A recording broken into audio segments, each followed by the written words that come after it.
네, 주간 전략 세워보는 시간입니다. 오늘 이 시간은 DS투자증권의 양혜정 투자전략팀장입니다. 안녕하세요. 예, 안녕하세요. 네, 간밤에 미국 증시가 올라오기는 했지만 그래도 피어 앤 그리드 지수, 그러니까 공포와 탕욕 지수가 고점 대비해서 많이 내려오면서 위험 자산 선호 심리가 좀 꺾이는 것이 아닌가라는 우려감이 약간은 있거든요. 8월 네. 시장에 대해서는 어떻게 전망하고 계세요? 8월, 계절적으로 보면은 8월, 9월, 뭐, 이 정도가 사실 이제 우리나라는 추석 기고 있어가지고 약간 변동성이 높아지는 시기긴 하거든요. 근데 이제 8월 시장이 뭐, 조정은 있긴 하지만 기본적으로 이제 시장 추세를 꺾을 정도는 아니다. 저희는 이제 그렇게 판단을 하고 있고, 최근에 좀 시장이 조정받는 근본적인 이유를 좀 짚어봤는데, 일단 미국 국채금리가 좀 4% 수준까지 좀 올라온 부분. 그러니까 올해 같은 경우에는 4% 수준에 도달하면은 항상 시장이 조금씩 조정이 있었어요. 지난 3월도 그랬고 연초에도 그랬고 그러다 보니까 요 4%에 대한 어떤 부담이 좀 있는 것 같은데 이 4%를 그러면 어떻게 해석할 거냐 이게 좀 중요한 것 같고 두 번째는 이제 달러와 약세가 사실 상반기는 굉장히 약했기 때문에 위험 자산에 굉장히 좋았거든요. 그런데 이제 최근에 좀 주춤하고 있거든요. 그 부분하고 그다음에 국내 시장은 약간 2차 전지에 대한 쏠림이 해소되는 과정에 어떤 있지 않나 저희는 그 정도로 보고 있어요. 네, 그래서 시장 자체의 어떤 흐름을 크게 꺾지는 않을 것 같다고 보고 있고 일단 금리 상승 오른 게 기본적으로 일단 국채 뭐 발행 물량 증가하는 부분 이건 이제 단기적인 이슈이기 때문에 이 이슈만 지나가면 크게 문제는 되지 않을 것 같다 정도 보고 있는데 금리 오른 게 오히려 이제 경기 연착륙 기대감 이게 클 수도 있거든요. 그렇다면은 지금의 어떤 시장 조정은 어떻게 보면은 금리와 실제 이제 데이터 확인하는 과정에서 보여지는 일종의 마찰적 조정 이렇게 보시면 될 것 같고 달러와는 좀 다를 수 있을 것 같아요. 달러와 같은 경우에는 이제 미국 경기가 상대적으로 좋아진다는 부분, 이 부분이 좀 반영되는 측면이 크고 연초에 이제 달러 약세를 만들었던 게 유럽 경기 그 다음에 중국 경기 회복 기대감이었는데 이게 좀 반대로 지금 흘러가고 있거든요. 그렇다 보니까 저희가 생각할 때는 달러화가 약간 이제 그 약세로 가는 구간은 약간 좀 오래만 놓고 보면 좀 지나지 않았나 이 정도 보시면 될 것 같고 국내는 일단 뭐 최근에 이제 KDI나 이런 쪽에서도 회복 중이고 그다음 미국 연착륙 기대감 그렇다면은 지금은 어떤 경제 지표 이런 부분을 계속 이제 확인하는 과정이다 보니까 투자자들이 뭔가 특별한 이벤트가 없습니다. 그래서 약간 좀 실망하는 그런 측면도 있긴 하지만 저희가 생각할 때는 만약에 이제 지수가 2,500 뭐 초반, 초중반 정도면은 확실한 매수 구간일 정도로 판단을 하시고 대응하면 될 것 같다는 생각이고 오히려 이제 조정이 쏠림이 완화되면서 다른 업종으로 확산, 그러니까 실적이 좋은 쪽으로 이제 가는 거죠. 그러면 이제 그런 쪽을 투자하는 측면에서 보면은 오히려 보면 투자 판단은 더 편할 수 있지 않나 이렇게 보시면 될 것 같습니다. 네.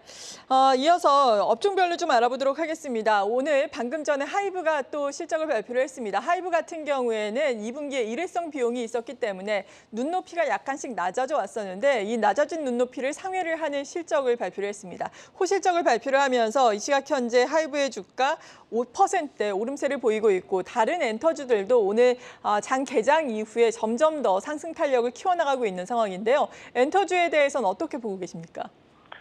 올해 사실 이제 이익 측면에서 보면은 이제 뭐 다른 뭐 2차 전지나 이런 것도 좋긴 했지만 그쪽 이제 모멘텀이 너무 이제 강했던 그 업종이었고요. 엔터주는 자동차하고 더불어서 이익 안정성이 가장 보면은 업종 내에서 업종들 측면에서 딱 상대적 비교해 보면 가장 좋았던 업종이 중 하나거든요.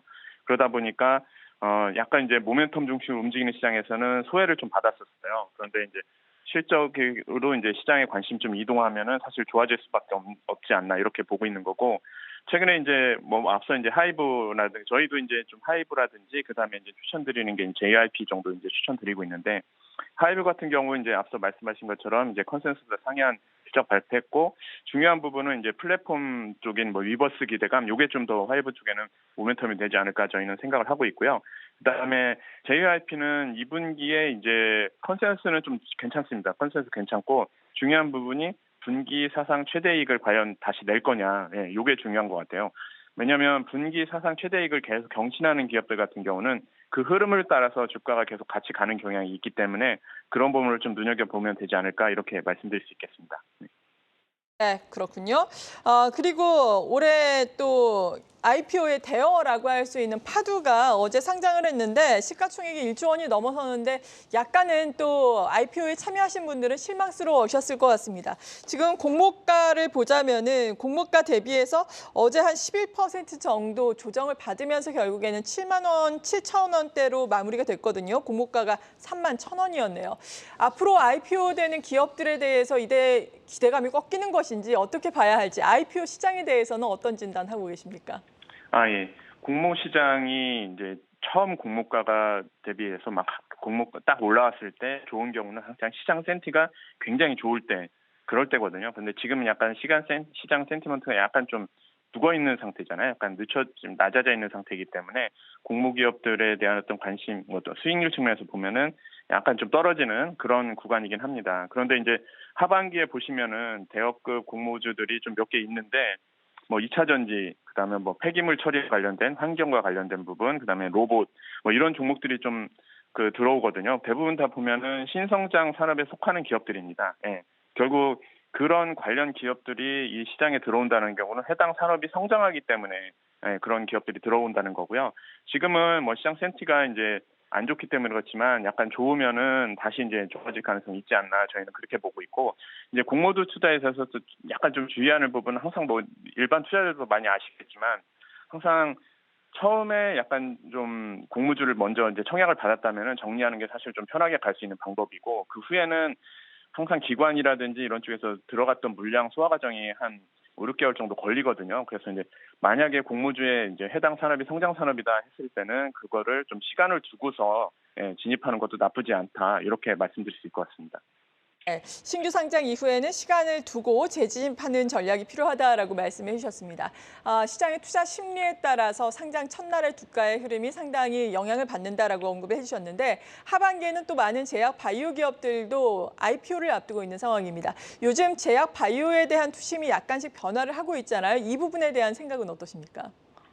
어, 제약 바이오가 가장 좋았던 시기가 금리가 굉장히 낮았을 때였습니다. 근데 이제 그 부분도 보시면은 이제 실질 금리로 보면은 실질 금리하고도 좀 비슷할 수 있긴 한데 전반적으로 금리가 굉장히 낮았을 때, 그러니까 지금은 약간 보시면은 그 금리에 대한 움직임보다는 약간 기술과 관련된 성장 뭐 이런 부분에 더 초점이 두고 있는 시장이다 보니까 반도체 배터리가 거기에 해당됐고요. 그렇다 보니까 제약 바이오는 상대적으로 좀 소외됐었죠. 그리고 이제 금리가 지금까지는 계속 올라오는 사이클이었고, 그렇지만 이제 지금 상황으로 보시면은 일단 금리는 더 이상 올라가지 않겠다는 그런 컨센서스가 어느 정도 형성돼 있기 때문에 이 정도의 어떤 실질 금리 수준에서는 제약 바이오를 봐도 된다는 어떤 시각이 좀 있는 것 같다는 생각이고요. 그리고 코로나 상황에서 사실 보면은 제약 바이오 관련된 부분은 임상 데이터라든지 이런 부분이 진행돼 가지고 데이터가 나오고 일상 이상 진행되는 것들을 보면서 사실 모멘텀이 받고 거기에 따라서 투자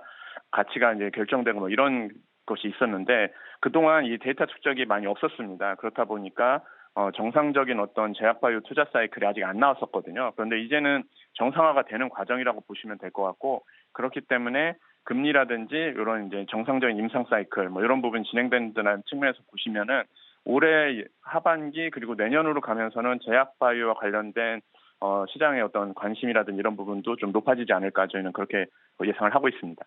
네.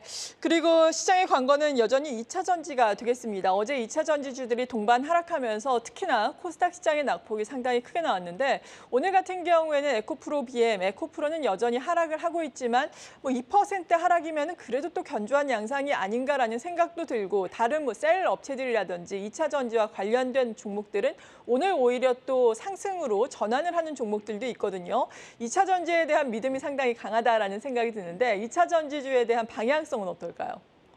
아마 지금은 그 새롭게 투자 들어오는 자금, 2차 전지와 관련돼서 성장을 보고, 그다음에 기존의 2차 전지와 관련해 투자를 했던 그 차익 실현 자금이 아마 계속 부딪힐 겁니다. 그러다 보니까 그 관련 그 기업들에서 거래량이 굉장히 많이 늘고 있거든요. 근데 이 정도 거래량이 많이 느는 구간에서는 아시겠지만, 뭐 많은 분들이 경험을 해보셨겠지만, 이 정도 거래량이 터지면 사실 약간 좀 횡보하는 경향이 있어요. 그래서 지금은 이 차액 실현과 새롭게 들어온 자원 간의 어떤 그 충돌이 있기 때문에 그 소화 과정이 분명 좀 필요하지 않나 이 정도로 생각을 하시면 될 것 같고 그렇다고 해서 2차 전지 산업이 당장 뭐 성장이 꺾이는 산업은 아니기 때문에 뭐 시간을 두고 들어가면은 괜찮지 않을까 정도로 저희는 생각을 하고 있고 지금은 더군다나 좀 2차 전지 관련된 기업들이 실적이 약간 좀 컨센서스 밑으로 왔거든요. 그리고 이제 실적 시즌이다 보니까 실적이 양호한 쪽으로 좀 모멘텀이 좀 옮겨가고 있고 이쪽은 좀 변동성이 높은 구간이고 그러다 보니까 약간은 좀 저희는 좀 쉬는 구간 정도 이 정도로 보시면 될 것 같아요. 그래서 이제 2차 전지 산업과 관련도 해서 성장을 다시 뭐 좀 보겠다 그러면은 뭐 지금은 약간 좀 쉬는 구간 정도로 그냥 해석하고 길게 보고 들어가면 되지 않을까? 저희는 이제 그렇게 말씀드릴 수 있겠습니다. 네. 네, 길게 보고 2차 전지 들어가도 괜찮겠다라고 말씀해 주셨습니다. DS투자증권의 양혜정 투자전략 팀장이었습니다. 고맙습니다. 감사합니다.